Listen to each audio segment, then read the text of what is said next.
So, something about Mary, huh? Yeah, I mean, what do you think much about Mary, Claire? Hang on, I'm just going to shut my door. Otherwise we're gonna get the dog marauding in here. No, I guess I don't. I mean, I'm not from a Catholic tradition of the church. Right. Although I think very highly of it.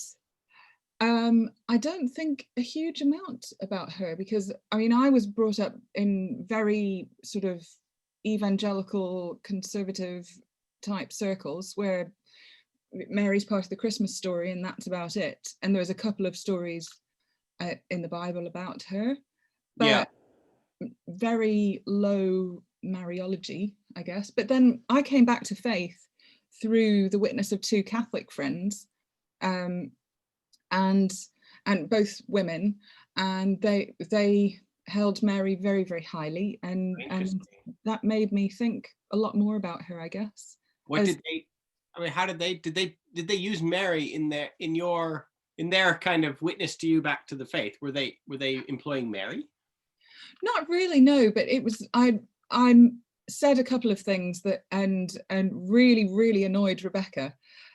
Who was my housemate, said a couple of things about Mary and praying to Mary, which was something that I was always taught that, I know this sounds awful, but I was taught that Catholics weren't proper Christians.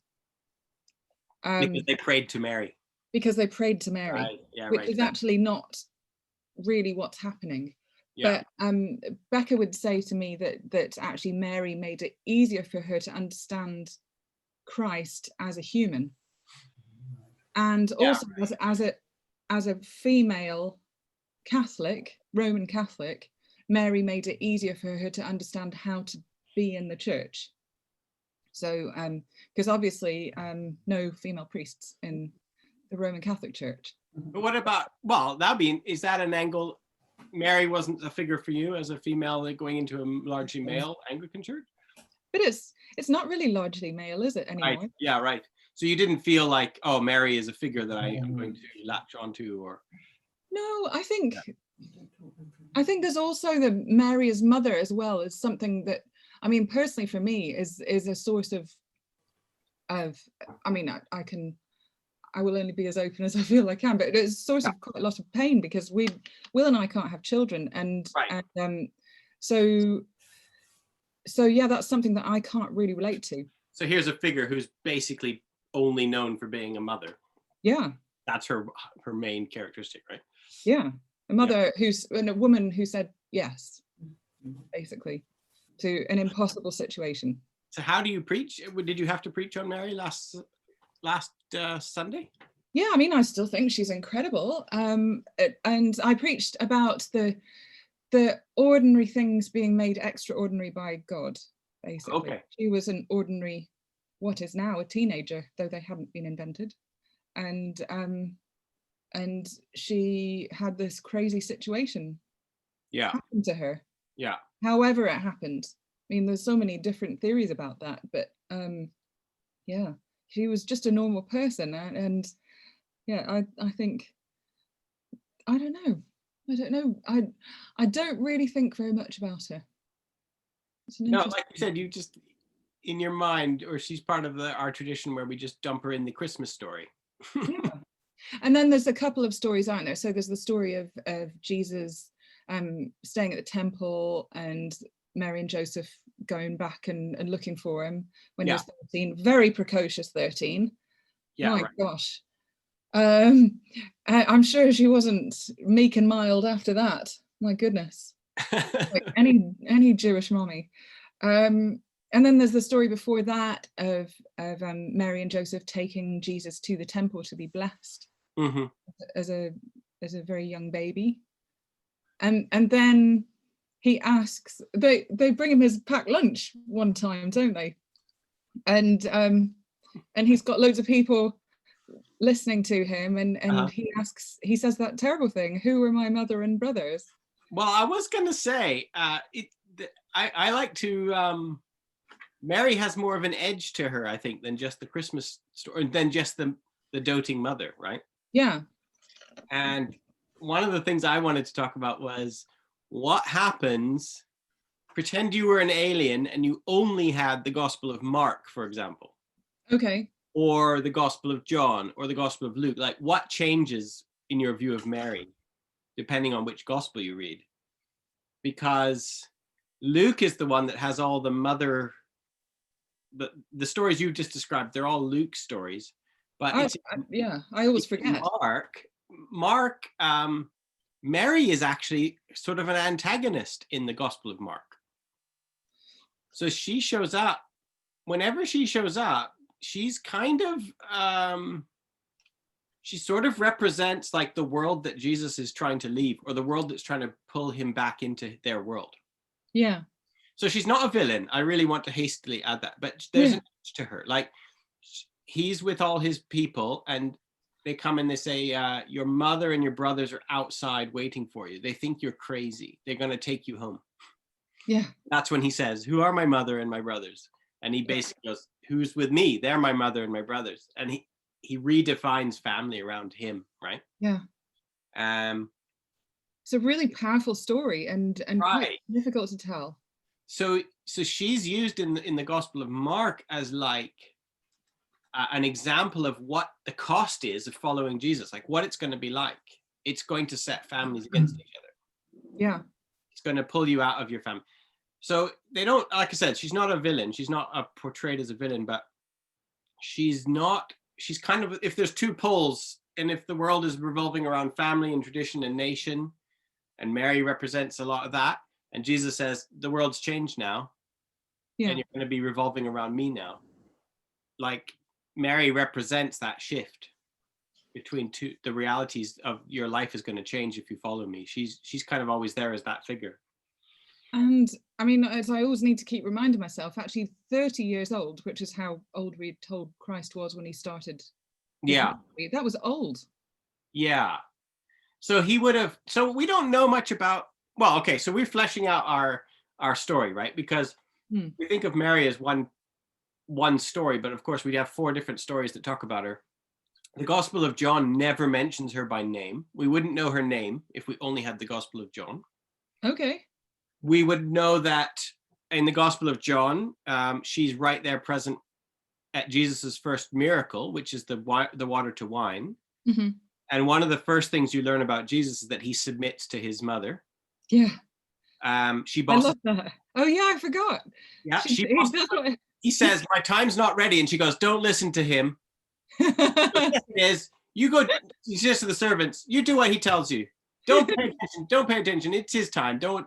And he submits to her, which is very, like, Jesus begins his ministry by submitting publicly to his mother. To a woman. To a woman. And she's also now, and in the Gospel of John, Jesus famously is on the cross and he looks down and he sees her. Again, she doesn't have a name, but he sees her and he says to the beloved disciple, take care of her.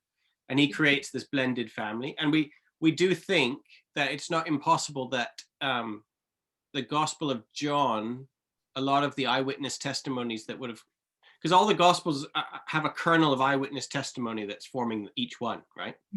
And it's not at all impossible that the Gospel of John, one of the sources is Mary herself.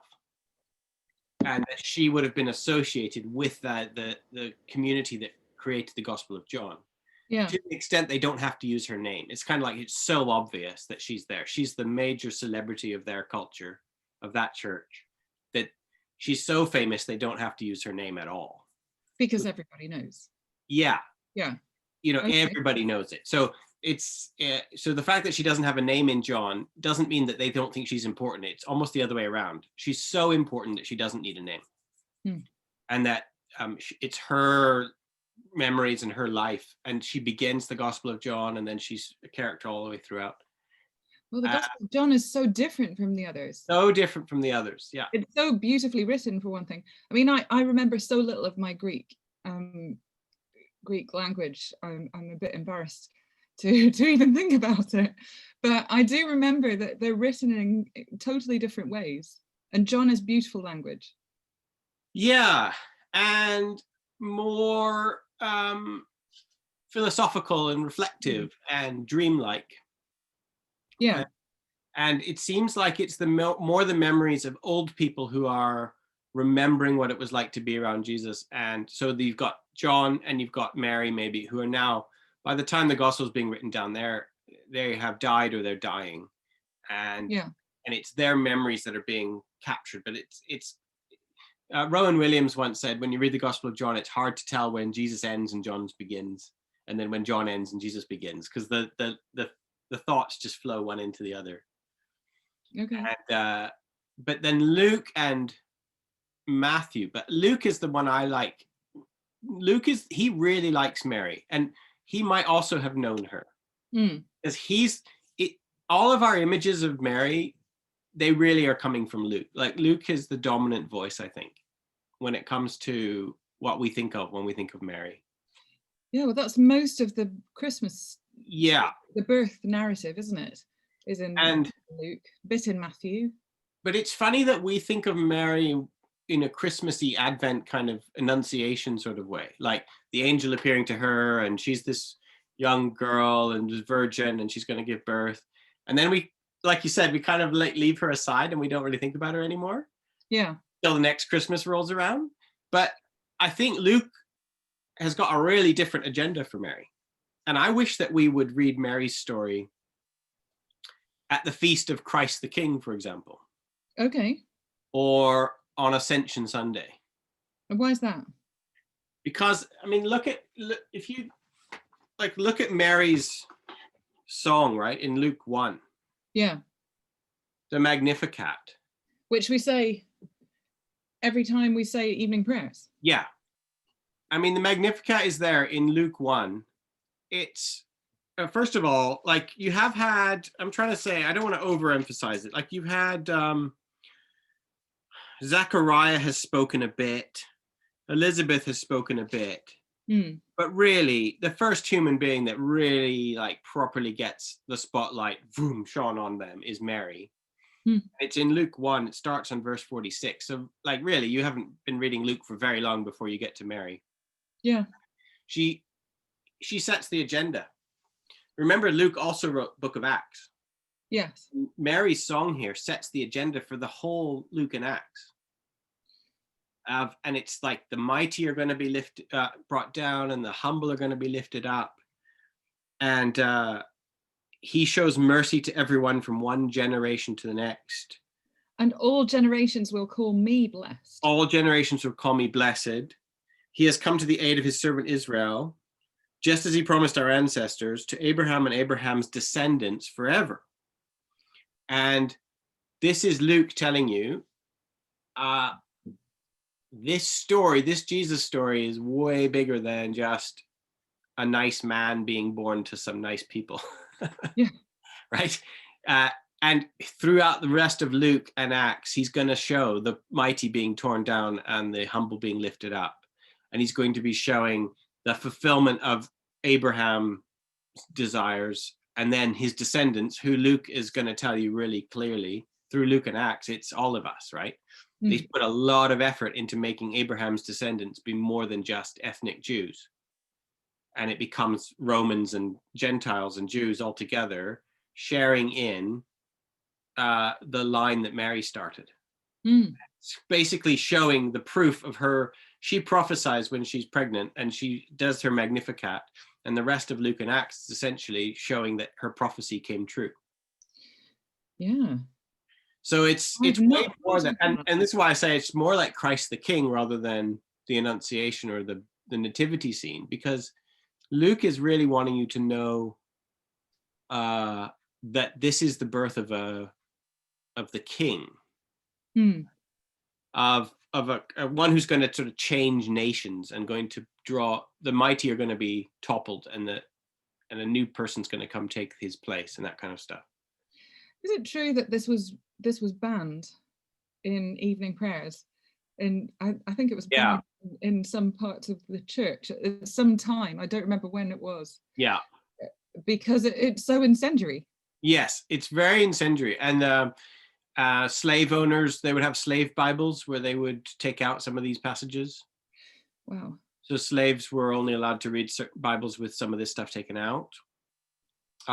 the Magnificat Mary song was been used, I think, by like, the Luddites and the various British anarchist rebels who were protesting against the mighty and powerful domination system. They would use Mary's song as well. Yeah, it's very unsettling. It makes the powerful feel unsettled, and it makes the unsettled feel powerful. Well, it would. He's brought down the powerful from their thrones and lifted up the lowly. Yeah. We've been kind of plowing our way through the recent series of The Crown. And we just saw the episode a couple of days ago where that chap breaks into Buckingham Palace and ends up speaking to the Queen. And he's from That's such a good episode. That was my favorite episode, I think, of the whole lot. I thought it was incredibly sad. Yeah. Incredibly sad, because it was really well shot, because you had his grotty life shot completely differently with terrible lighting, and it looked awful and grainy and gritty. And then the ridiculousness of Buckingham Palace. Same, and him just, like, wandering around. Different planets, right? Yeah. Yeah. Yeah, it looked like two different shows. Yeah. Yeah. Yeah, I know. And there's something quite revolutionary about just putting a camera inside one of those kind of rooms. Yeah. Just shining a light on it, right? Yeah. And this is the kinds of people that Luke wants you to know is around Jesus all the time. He's around painter decorators who are in and out of mental institutions a lot more than he's around kings and queens. Put it that way. Well, yeah. Yeah. And this is part of the agenda. Like, there's a real politics to Luke and Acts. Well, to Mary, there's a real politics to Mary. This is why I pointed out, like, even in Mark, Mary is a political figure. She represents the kind of life that Jesus is leaving behind, or the allegiances that he's leaving behind. And in Luke, she stands in as the figure that's like heralding the new age. She's bringing it about. Has to do with power and this kind of thing. So she's not just like a kind of a mumsy figure. No, and that's what we know her as. We know her as Mary, the mother of God, the God bearer. So it's all about Mary being pregnant. And not very much about what happens after that. I mean, this is where you get the Mariology. A lot of it comes from focus on the incarnation. So when you get in church history, when you're getting the creeds and you're getting the wrangles about what the incarnation might mean, how can the Trinity happen, and how can God become a human, and all that, that's when you start to see Mary really come to the fore as like a divine or semi-divine figure. Yeah. As it's not coming out of a desire to elevate her as a person. It's coming out of the implications of what the incarnation might mean. Yeah. And she becomes God bearer, which is quite a title, right? Put that on your business card. Yeah. Look interesting on your CV, wouldn't it? Yeah. What do you think about, did your Catholic friends ever talk about whether Jesus had any brothers or sisters? Yeah. Oh my gosh. Yeah. I think that may have been one of the arguments. I'm like, didn't he have brothers and sisters? Are we saying that, like, Joseph and Mary never did it? Like, ever? What did they say about that? How did they talk? No, Mary was pure the whole time. Yeah. So which means no sex, which is interesting, because we're talking about, we're saying a lot of things about sexuality and humanity there. Yeah. So no, that was a big part of Catholic dogma, is that Mary didn't have any more children. Yeah. So, but that was an interesting conversation over a couple of beers. We had to agree to disagree again. But yeah, I find that an odd one, I'll be really honest. I find that odd because, I mean, the historical records, like, I'm not talking about whether you believe it or not. We're not talking about, like, the Gospels you can debate about them, but one of the things that you can't really debate is that the Gospels themselves, if they really wanted you to know that Mary never had any other children, they probably wouldn't have mentioned Jesus's brothers and sisters. Yeah. So Joseph had already had. This is the way around it, right? So people who are for theological and cultural reasons, really committed to the perpetual virginity of Mary, then they say, oh, the word brother and sister might have represented like cousins or wider family, or maybe Joseph had a family before. That's the way they work around it. But it's a theological commitment ahead of time, right?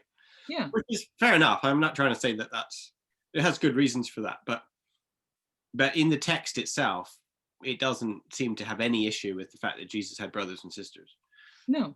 Yeah. No, I think they're mentioned a couple of times. And Joseph has kind of disappeared too by he shows up in obviously the nativity story, and then at one point when Jesus goes to the village, they say, oh, we know who you are, aren't you Joseph's son?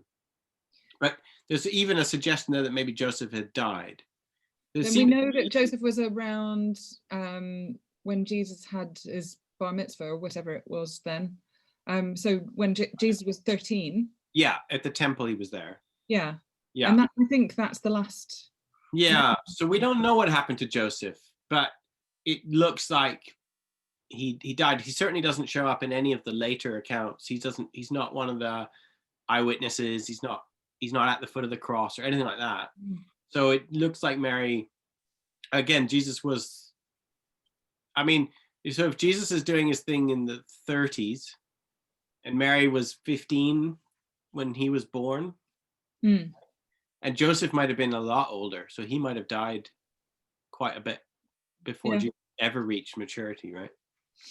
Yeah, but who knows? We don't know. But certainly Jesus's family is described as quite often in the Gospels. In John, Jesus's brothers are also his kind of opponents in the Gospel. So in church history, Jesus's brothers were the pillars of the church, James and Jude, and they were leaders in the church, and they're writing books that would become scripture.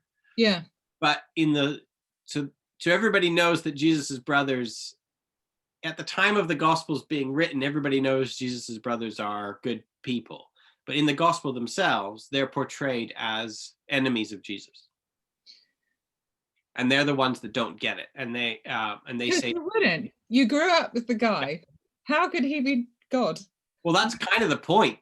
Yeah. See, that's kind of the point, is I think the gospel writers are trying to remind you, like, hey, don't get too smug. Like, people who knew Jesus and grew up with him didn't believe in him. So Christians, stop being all like smug and superior against Jews.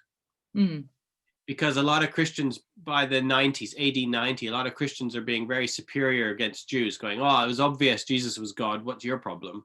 And the gospel writers are like, wait a second. Even the people that knew him rejected him, including Peter, James, Jude, Mary, including all these people that you right now are in your churches who are your celebrity figures that you revere. They also rejected Jesus. Even John the Baptist doubted him. Yeah. He was not sure. Yeah. So the Gospels go to great effort actually to remind you that the people who were closest to Jesus didn't believe in him either. Yeah. Yeah. Because I mean, you wouldn't. I mean, we all know good people, but could you imagine if one of those good people started saying that they were God? Well, it's offensive, isn't it? Well, you get locked up and shoved full of drugs nowadays. What do you think about calling Jesus God? Do you pray to Jesus? That's an interesting one. I'm sure we had long conversations about this at college sometimes. When people pray, they often pray to every single part of, they pray to the Holy Spirit and to God the Father and to Jesus and to God. Yeah, they're trying to be Trinitarian. And then they talk about God. So I talk to Jesus a lot. I guess I imagine him around, just hanging around me. My spiritual director is from the Ignatian tradition, and he basically just, the only thing he ever does is ask me one question, and he asked me, where is Jesus in this situation? Yeah. And I'm just like, I don't know, most of the time. He is, of course, Christ is in the face of everybody we meet. That's what we should say, right? I've been asked, that's a good question though, where she's like, sometimes he does reveal himself to you in that kind of you even to the end of the age kind of way. To me, it's always, always, always in the Eucharist. And this is what really surprised me when I was coming back to faith, is that I was really brought back to faith through a lot of Catholic parts of the Christian faith, including the mystery of the Eucharist and Christ's real presence, however that works. There was just something so incredibly real about that. And I think that's one of the things people love about Mary, is that she was a human. Well, I wonder whether you could, next time you're doing Eucharist, you could remember Mary being present at the first miracle, the water to wine. Yeah. So John really, the Gospel of John really wants to place her at that. And then the Gospel of John has a real sense of like, this is the beginning of the Eucharistic type liturgy. Yeah. You know, Mary is there. She's present there, right? And It's such a funny story. It's that I would have loved to hear what the tones of voice were, because I imagine Mary just telling Jesus off. Yeah, I think so. Get on with it. I think so. I mean, she tells him off in the Gospel of Mark. She tells him off in the Gospel of Luke. She tells him off in the Gospel of John. Yeah, which is what your mum does, right? I think she had an edge to her. Yeah. I think that's her personality. Like, the people that knew her, we got all these different Gospels, and she always has a bit of an edge to her, and she always bosses people around a bit, and she doesn't take any shit. And I like her. And I think that was her personality, right? Like, you remember, they're real people. They're not just literary figures. Yeah.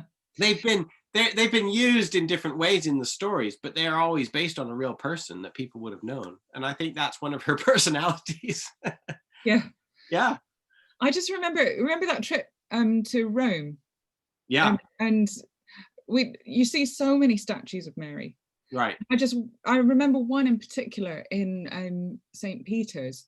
After we'd gone underground and we'd seen St. Peter's tomb and we'd seen the excavations, and it was all quite incredible and amazing. Yeah. Then you come out into that ridiculous room that's just clad in gold. Yeah. And then into that, I mean, quite obscene. I mean, it's a beautiful, beautiful church, but it was just the comparison. And I just remember this massive, massive picture of Mary with fairy lights above her head. Yeah. And it feeling so alien, very, very alien to me.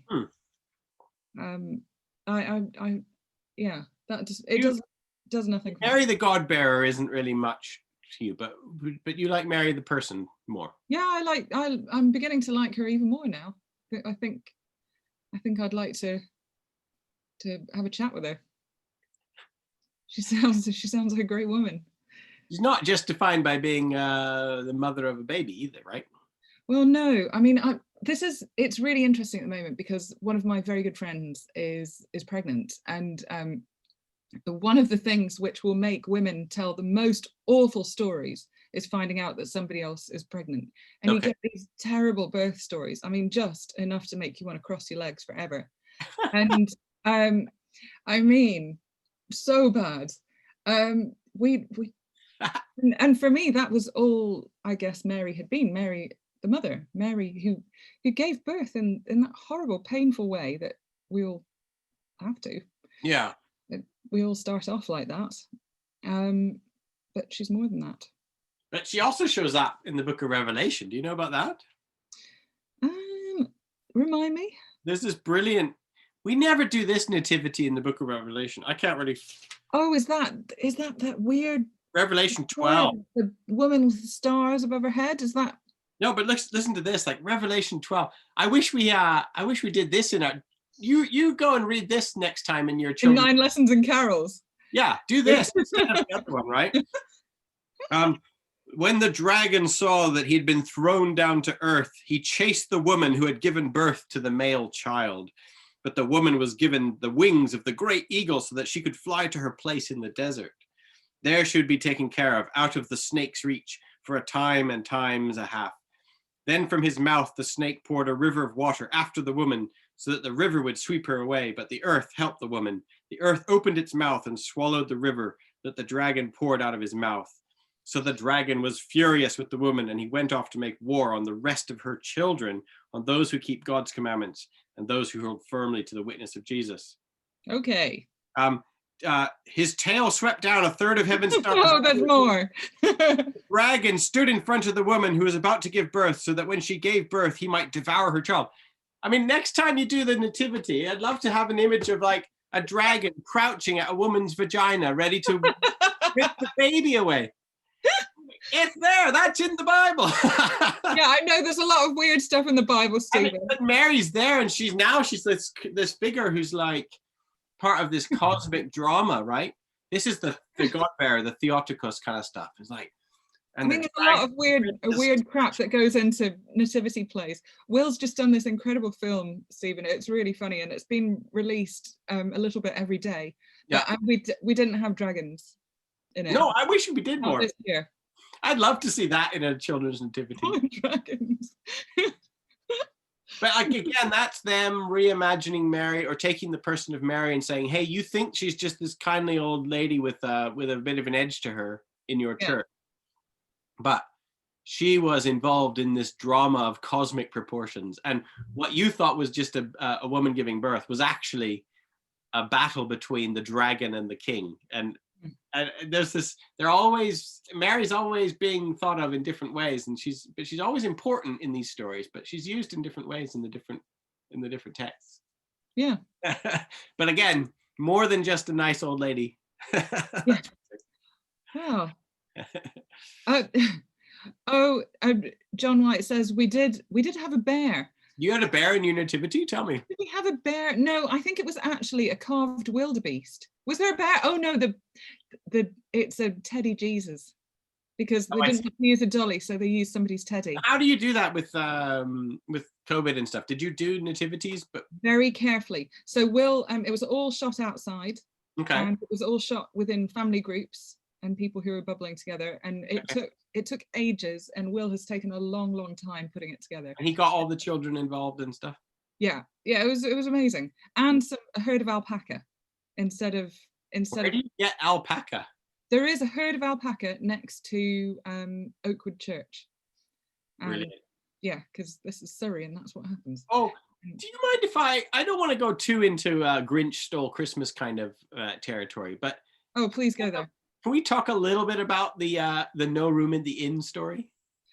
Yeah, and how utterly ridiculous that is. Yeah, it's like, I'm not a bah humbug kind of, like, I don't mind about sentimental Christmas stories, and like it doesn't bother me that much. But that one's quite interesting, how exactly opposite to the truth.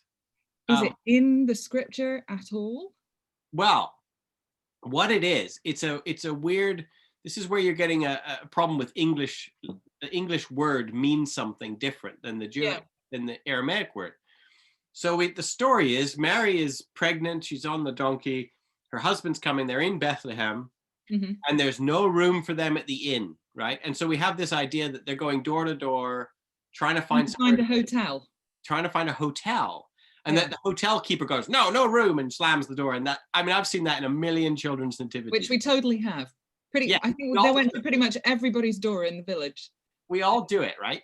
Yeah. But actually, it's not an inn. It's the word is a word that you would use for like the guest house. And what it is that every home, if you were big enough, you would have the family home, the family living area, and you'd have the guest living area. And when somebody came to you, like, so Joseph is going back to his family town, the idea is that they would put you up in the guest lodging, which was connected to the house. It wasn't an inn, it wasn't a hotel, it was the guest house. And the idea is that you would keep your guests in the guest house. But because Bethlehem, there were so many people there at the time for this census, there was no room in the guest room. So they had Mary and Joseph stay with the family. Yeah, downstairs in the family area. Because the animals lived, the house, it was one big room, and the floor was sloped, and the family would live up there, and the animals would live down there. So that their feces. Very happy to hear that. Yes. He read that chapter in my Jesus through Middle Eastern eyes. Exactly. So people would have lived with their alpacas. Yes. and their dogs and their donkeys in the house. Because So in it fact, kept everybody warm. Mary and Joseph, it's not that they're being abandoned, it's that they're being brought right into the heart of the home. Which is part of the point, really, of the story. It's trying to show you that Jesus was fully incarnated. Like, he arrived not as a guest, but as a family member into Bethlehem. Because Joseph was originally from Bethlehem, wasn't he? So to allow to completely reject a member of the tribe would have been awful, unthinkable. Yeah, and also that a pregnant lady would never have been left in the streets and stuff. So we don't. No culture does that. No, and certainly not Palestinian Hebrew cultures. Yeah. And so, in fact, it's a story of utter acceptance and welcome, of humble people welcoming Jesus. So the only people that reject Jesus are like King Herod, and the great and the powerful reject Jesus, but the poor and the humble love him and welcome him, including the person who says, I haven't got room in the guest house, so come and stay in our actual house. Yeah. Right? Yeah, so why has it become so wrong? Well, because the word because somebody somewhere translated the word guest house as, well, I guess that's like an English guest house, which would be a B&B or something. Or like a pub. But it's not. Yeah. It's just one of these things where our culture captures our imagination a bit. I think that's one of the things that kind of freaks me out a little bit, is that it's so easy to teach the wrong thing if you don't know your biblical languages. Oh, and it's so easy to make a great sermon out of that. Like, oh, Jesus came and he was despised and rejected by everyone, the little baby Jesus. And but it's so wrong. Don't be like that. Invite him into your heart. Like, it's so easy to sentimentalize it and make a story out of it. Yeah. Well, in fact, it's a story of not of rejection, but of it's like Luke saying, look who accepted Jesus and look who rejected him. Be like the ones who accept him. Yeah. The humble are torn down, and the humble are lifted up, and the proud and mighty have been torn down. Right? It's all part of that story. Yeah. So I that's the one that I think we need to be a little bit less. And Jesus in the stable, and it was not a stable. No, it was where the animals live. Yeah. Which is also where humans lived, right? It wasn't necessarily. I mean, look, come on, it wasn't like wonderful, and it was obvious they were making do. Like, the family was like, well, we got some straw that we normally give to the donkeys, you could have that. And it wasn't like comfy, yeah, but it wasn't like utter poverty. That wasn't the idea. So it's the joys of translation, as Desmond says. Yeah, that's actually John. That's God. Yeah, he's sign came up said Desmond. Yeah, it's I think John might. But yeah, I mean, we always have to be aware of that. A lot of it is like, because it's not like the word is bad. Like, the word inn and the word guest house, you can see where those two words, you can see where they come from. And it wasn't malicious. Guest quarters, or I mean, it makes it flow better. But that's why it's so wonderful that anybody now can get hundreds of different translations of the Bible for free on their computer. Yeah, I think it's amazing. Why it's worth reading a few other translations. Yeah, I usually go for a few different ones. So I'll look at something like King James and something like the Message and a couple in between. And I really like the Easy to Read Bible, which was developed particularly for people who have dyslexia. Oh, that's good. Yeah. What's that one? It's called the Easy to Read Bible. Easy to Read Bible. Yeah. I like the one I'm reading. It's called the Common English. Okay. Which nobody ever really reads. But I like it a lot. It's like the Message, but made by committee. So there's a little bit more accountability in its translation. It's not just. I mean, I like the Message because I do too. It's cool, but pro Message for sure.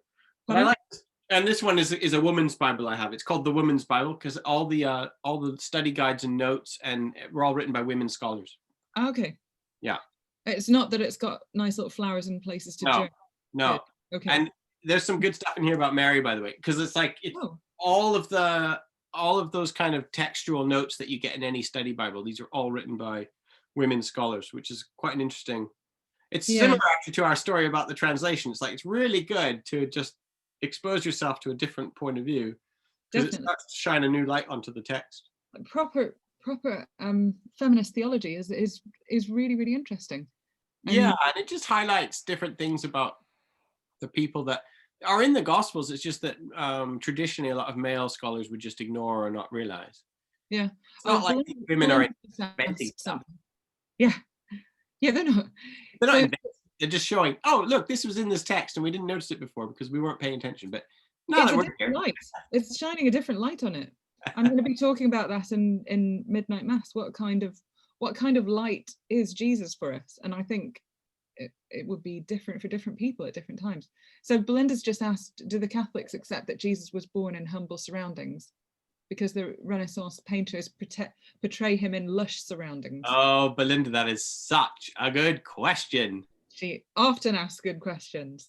That is a really good question. I think that Catholics would accept that Jesus is born in humble surroundings, but it is also true how much those Renaissance paintings have captured our imaginations. And all of those great lush paintings are all pretty much just monuments to people's riches and power, right? So if you were going to be a patron and you had the painting made, they would paint themselves into the paintings and they'd have themselves standing at the Jesus's bedside or at the Mary's foot of Mary. And then but because they didn't want to be humble, because they didn't want to appear to be humble, then they said, well, I'm a great Lord. I can't possibly be shown in a painting to be poor. So you need to make everybody around me rich and luscious. And it's, oh wow, just this kind of crazy thing where like their desire to show off their wealth and their riches, they're using the story of Jesus being born to Mary as their way to show how rich and powerful they are. It's just like the ultimate, well, it's like evangelical Trump supporters or something. It's just like people just doing the exact opposite of anything Jesus said or did in the name of Jesus. It's crazy, isn't it? It really, but you see it everywhere in the church, Stephen. You see it everywhere. oh yeah. I mean, so many people have kindly donated a window. I was in Chichester Cathedral last week. Yeah. And these beautiful stained glass windows in the Mary Chapel. Yeah. Which is always my favourite place to go to for some reason. That's interesting. But because it's usually quiet. Yeah. And they were all given by particular patrons. We gotta watch out for that in our churches. We gotta watch out for that. It's baked into our buildings and our art. Yeah, and our walls. It's actually literally in the walls. It really is, and we people put a plaque on the church. So like, you put your stamp on this building, so it's yours. Yeah, and it's so utterly not what Christ was talking about. And then I do get into trouble. This is why I even asked you a little bit, like, do you mind if I say this? Because you can get into trouble from people that, like, especially if you take away their idea of Jesus, there's no room in the inn, for example. They're like, you can't do that. You're taking away my Christmas. You're ruining with tradition and that kind of thing. And you can get people mad at you. It's a bit like telling children there's no Father Christmas or something, and they get angry. What? It's a bit weird. It's kind of like, wow, here's a whole bunch of people that are in a Christian church singing Christian songs, doing a Christian holiday, and they probably call themselves Christian, and yet they're mad at you if you tell them, well, the people that knew Jesus didn't say this.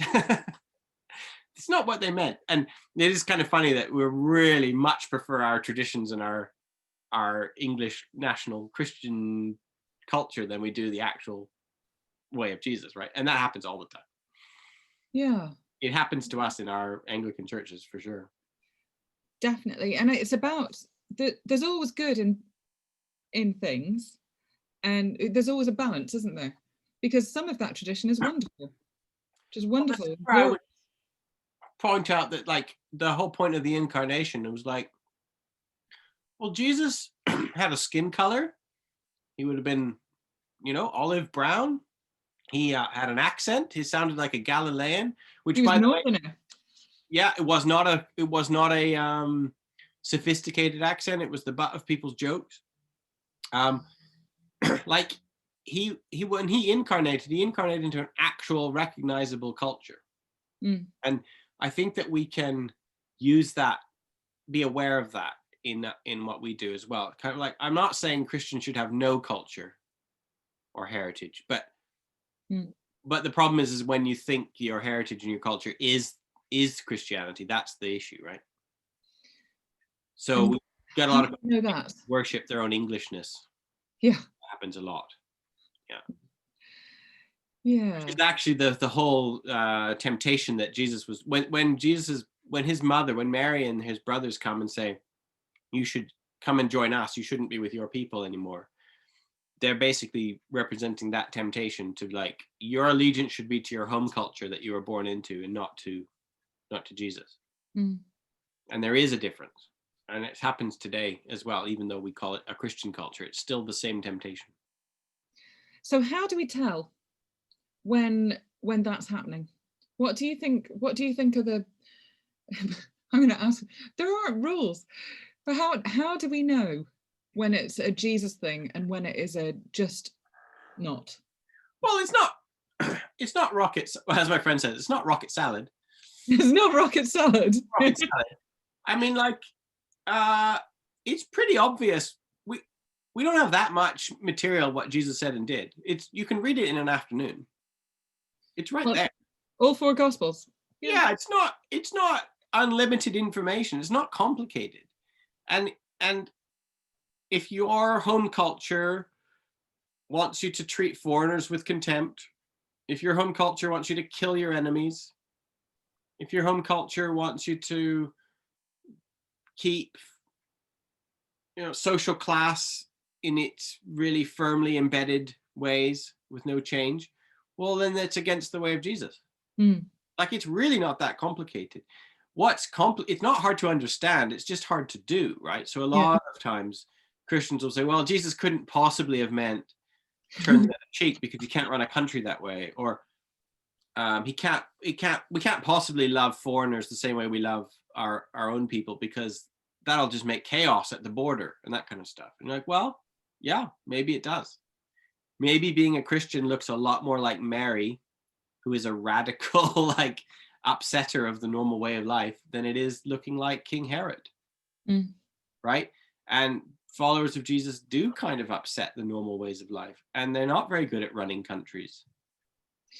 That's really interesting, because I know you speak about that a lot in your blog. Yeah. That it almost sounds like being a follower of Jesus is incompatible with having political power. Well, it's not that it's incompatible, it's that the world probably won't like you. So the idea is that you go to them and you go, I will be your, do you want to vote for me? I don't believe in killing enemies. I believe in treating the poor as better than myself. I refuse to worship my flag and all that kind of stuff. Do you still want me? And they get a choice. People get a choice. Yeah. And let's be honest, most people wouldn't choose that. People choose something that makes them feel safe. Right. So, but the rejection is not because I, as a follower of Jesus, has rejected my country. My country has rejected me.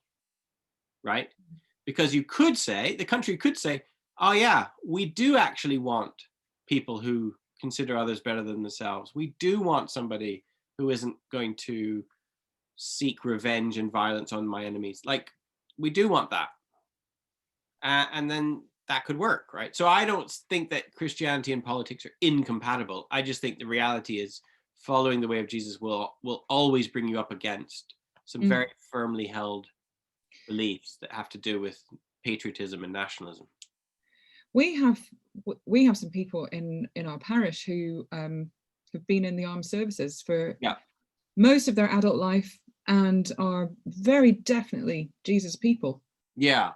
So I mean, I know that's a completely it's a complete red herring, but it's complicated, isn't it? Because we've lived for 2,000 years of the mixture between things, Christian culture and nationalism and Christian culture. Like Christendom. Like, it's inexplicable. I mean, you can't. It's like trying to take chocolate out of a chocolate cake. You can't do it. So I'm not sort of even trying to say, like, I'm not trying to say some weird utopian thing where I pretend like all of a sudden we can all live pure without any of that. Yeah. What I would like to point out is there are lots of good arguments for killing your enemies. There are lots of really good arguments to kill your enemies. It's just that none of them are the way of Jesus. None of them come from the man. None of them fit the way of Jesus. So all I'm trying to say to people is, like, let's just be honest. If we have decided that we need to kill our enemies, I'm not saying that that's a really ridiculous, illogical thing to do. Let's just be honest with ourselves. That means we have decided not to follow the way of Jesus. Yeah. So it's more like I'm trying to just raise the stakes. I'm like, if you really want to call yourself a follower of Jesus, then there are some actions that are off the table for you. And it might put you at odds with your home culture pretty quick. Now that Yeah. is revolutionary. Right. That's Mary's revolution. It's not that I'm like trying to destroy my country, right? So it's not I'm not trying to attack it. I don't believe but I do think there are some attitudes and actions that are just kind of, you can sum it up by saying killing a human being to solve a problem is off the table for followers of Jesus. That's what it kind of comes down to, which takes in a whole lot of the whole range, the whole gamut of life comes up there. And those are kinds of activities that can put you out of kilter with your common culture pretty quick. Yeah. Without you trying to. Like, it's not like the Christian is trying to bring down the state or trying to wage some revolution. They're just trying not to kill another human being. I think I'm just going through a bit of a change in my brain here at the moment, thinking of a church led by Jesus' mother. Yeah. That's kind of awesome. Yeah. Well, she would have been a leader in that. Can you imagine having Mary in your home church and not seeing her as some kind of leader? Well, no, I guess not. I mean, it would be like trying to argue with one of the flower arrangers, but it's so much worse. Oh, I know, right? Or somebody who was there at the beginning. Yeah. Yeah, she knew. Like, don't you tell me what to do. I boss Jesus around. Yeah, I like this bossum. You don't tell me what to do. Oh my gosh, she'd be a nightmare. but the best kind of nightmare. Yeah, exactly. A nightmare with some great stories.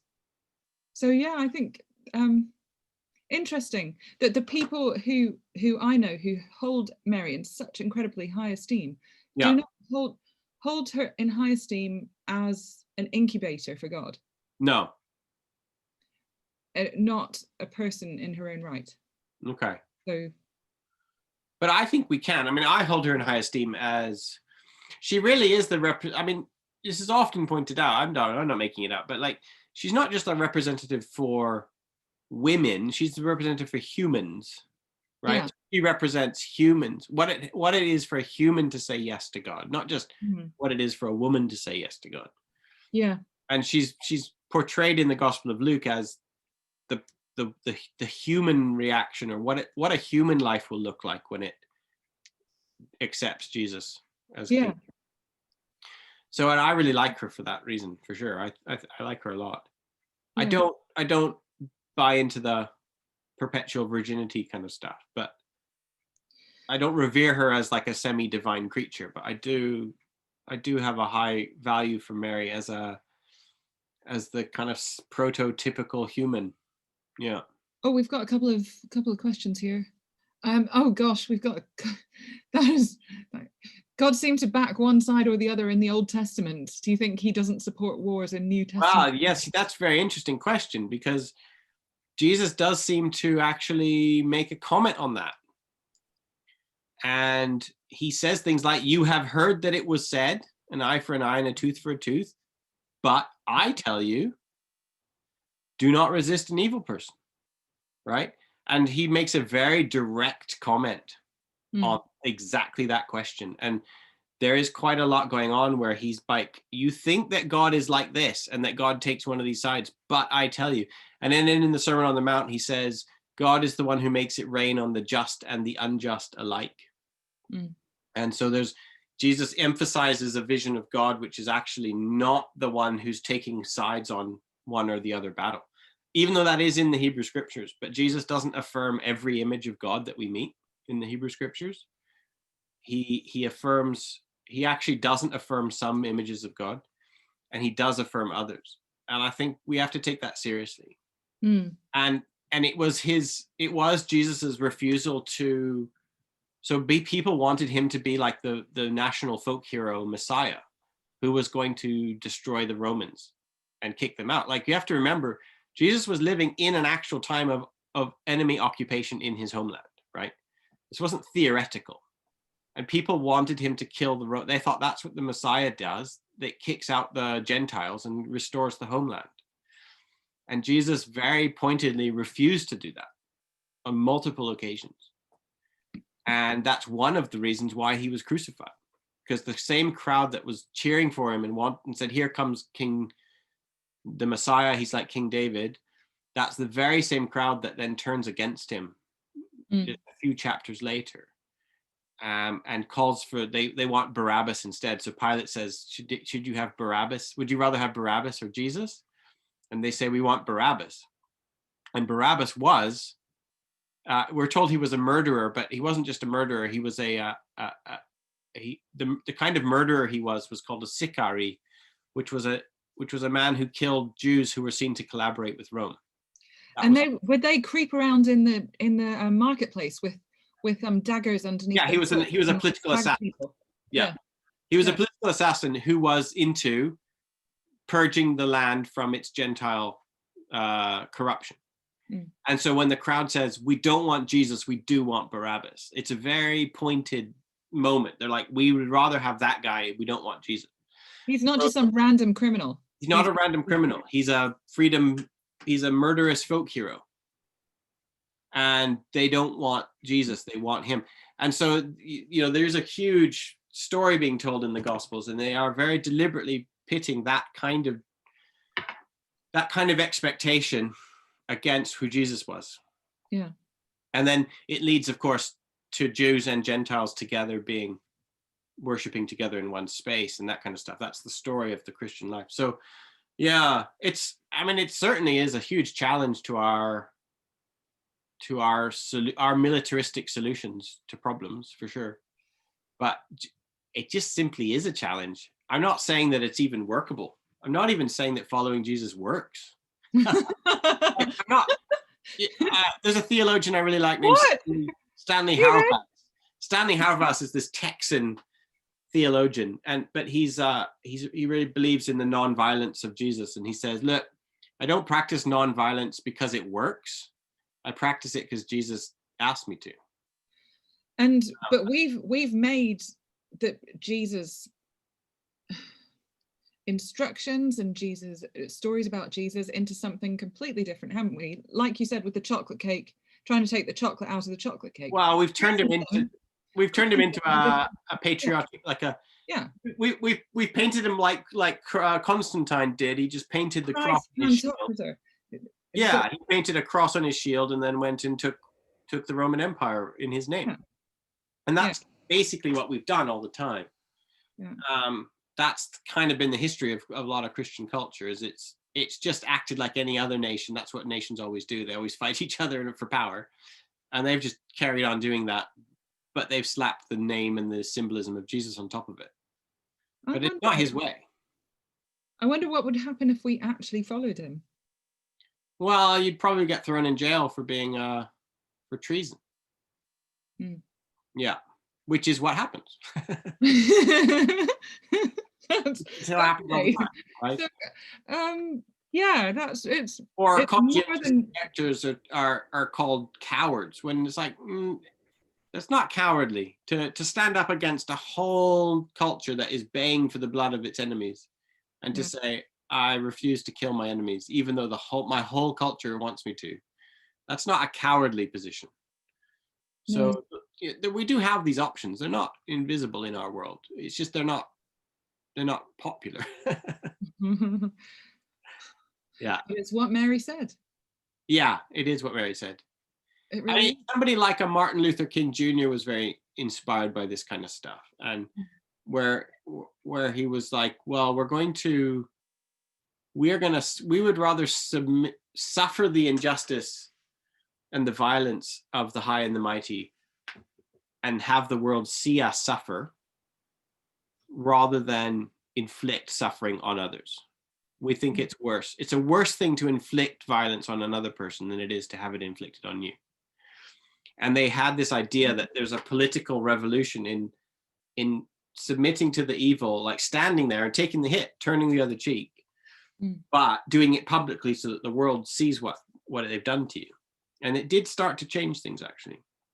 But there was a kind of a Mary moment there, a witness of like submission to something without also trying to kill it. Yeah, it's a whole nother series. It really is, and we're actually at 8:30. But this is Mary, though. This is what she is. She's a real challenge to our normal accepted common sense, actually. Yeah. She's a challenge to common sense. The stuff that we all just assume is normal as a matter of common course. She challenges that. Yeah. Yeah. Anyway. It's actually been our last Advent chat. And Stephen, I don't know whether I even really asked you much about yourself at the beginning. So I wonder whether you could just tell us a little bit about what Tent is doing at the moment. Well, the main thing I'm doing, thanks to lockdown, is that I'm making a series of podcasts. I made Tent Theology, which is my podcast series, which is easy to find and it's free to download. And it's all about this kind of stuff. I interview lots of different people who are working in political or social spheres, including some famous people. I'm going to have the Archbishop of Canterbury next month. Ooh. I got the guy who wrote The Shack, William Young, best-selling author, and some other people I get on there. And we just talk about reimagining the social and political world following the way of Jesus, what that might look like, and some of the difficulties. And we talk about war and violence, and talk about art and charities, and yeah, it's fun. So Tent Theology is what I do now, and I love it. It's really good to do. Thank you so much. It's been really great to talk to you. I wonder if you could pray for us. Yeah. And I think there's been quite a few things that have really challenged me in the past few weeks, and one of the big things has been the challenge that you gave us in a couple of weeks actually to really listen to what God is saying to us, and to ask God to speak specifically to us for other people.